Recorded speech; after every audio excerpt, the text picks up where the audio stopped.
So কোনগুলো নিয়ে আমরা তাৎক্ষণিকভাবে কাজ শুরু করব, রোড ম্যাপটা কি হবে, এইটা এই 1 মাসের মধ্যে আমরা একটা রোড ম্যাপ আপনাদেরকে দিতে সক্ষম হব বলে আমরা মনে করি। কোন সংস্কারগুলো টপ প্রায়োরিটি দিতে হবে সবাই মিলে বসে, আর কোন সংস্কারগুলো বাড়তি সময় পাওয়া গেলে নির্বাচনের জন্য সেগুলি করা যেতে পারে। এই জন্য 31 জানুয়ারি পরও ওনাদের বাড়তি কিছু সময় তৈরি হচ্ছে। আজকে আসিফ ভাই যেটা বললেন যে 4টা কমিশন তাদের পুরো রিপোর্ট দিয়েছে এবং সামারিও দিয়েছে। আপনাদের জ্ঞাতার্থে জানাচ্ছি যে এই সামারিগুলো আপনাদের জন্য অ্যাভেলেবল করে দেওয়া হবে আজকেই। কমিশনগুলো তাদের ওয়েবসাইটে এগুলো অ্যাভেলেবল করে দেবে, আর আমরা প্রধান উপদেষ্টার দপ্তর থেকে এই যে মূল বক্তব্যগুলো, মূল সুপারিশগুলো সম্মিলিত যে বিবৃতিটা আজকে আমরা পেয়েছি, এটা আমরা আমাদের প্রধান উপদেষ্টার দপ্তর থেকেও আমরা আজকে সন্ধ্যার মধ্যেই আপনাদের জন্য উন্মুক্ত করে দেব। এখন এই রিপোর্টগুলো আমাদের হাতে এসেছে।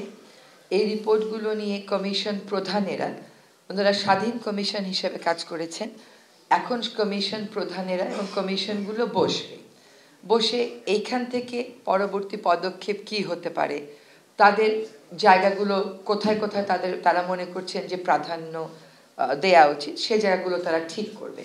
এই জন্য আগামীকালই একটা প্রজ্ঞাপনের মাধ্যমে 6টি কমিশনের যে কাজের সময়টা, সেটা আমরা আরো 1টা মাস বাড়িয়ে দেব, আরো 1 মাস বাড়িয়ে দেওয়া হবে। আর 31শে জানুয়ারির মধ্যে প্রত্যেক 6টা কমিশনের প্রতিটি কমিশনের পূর্ণাঙ্গ রিপোর্ট আপনারা পেয়ে যাবেন।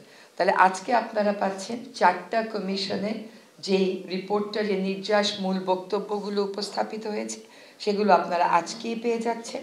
ওনাদের ওয়েবসাইট থেকে পাবেন, প্রধান উপদেষ্টা মহোদয়ের দপ্তরে যে ওয়েবসাইট আছে সেখান থেকেও পাবেন। আর পূর্ণাঙ্গ রিপোর্টগুলো আপনারা পেয়ে যাবেন এই মাসের 31 তারিখের মধ্যে। পরবর্তী পদক্ষেপ কি হবে, তারা তাদের রিপোর্টগুলো, যেহেতু তারা প্রত্যেকেই স্বাধীনভাবে কাজ করেছে, এখন সমন্বয়ের কাজটা তারা কমিশনরাই করবেন। এই সমন্বয়ের কাজটার ভিত্তিতে যেটা আসিফ ভাই বললেন যে প্রায়োরিটিগুলো ঠিক হবে, কোনগুলোতে আমরা বেশি এমফাসাইজ করব সেগুলো ঠিক হবে।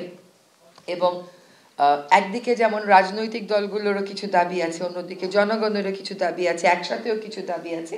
সো কোনগুলো নিয়ে আমরা তাৎক্ষণিকভাবে কাজ শুরু করব, রোড ম্যাপটা কি হবে, এইটা এই 1 মাসের মধ্যে আমরা একটা রোড ম্যাপ আপনাদেরকে দিতে সক্ষম হব বলে আমরা মনে করি।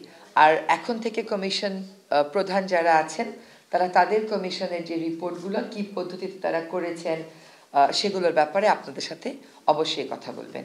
এখন আপনাদের যদি কোনো প্রশ্ন থাকে, আসিফ একটু বলবে। আচ্ছা, আসিফ একটু কথা বলবে। আচ্ছা, আমি একটা জিনিস একটু ক্ল্যারিফাই করি যে 31 তারিখের মধ্যে তো সবাই রিপোর্ট জমা দিয়ে দিচ্ছে, তাহলে বাড়তি সময়টা লাগছে কেন? বাড়তি সময়টা লাগছে, আমাদের কমিশনের যে রিপোর্টগুলো আছে এটার মধ্যে কিছু কিছু ওভারল্যাপিং আছে, আবার কিছু কিছু একটু আছে আর একটু আপনার কোঅর্ডিনেট করা প্রয়োজন। একই বক্তব্য বাট হয়তো একটু ভিন্নভাবে বলা, একসাথে করার জন্য। প্লাস হচ্ছে ওনারা একটা রোড ম্যাপ তৈরি করে দেবেন, আমি আপনাদের যে নির্বাচনের টাইমলাইনের সাথে সম্পর্কিত করে, যে কোন সংস্কারগুলো টপ প্রায়োরিটি দিতে হবে সবাই মিলে বসে, আর কোন সংস্কারগুলো বাড়তি সময় পাওয়া গেলে নির্বাচনের জন্য সেগুলি করা যেতে পারে। এই জন্য 31 জানুয়ারি পরও ওনাদের বাড়তি কিছু সময় তৈরি হচ্ছে।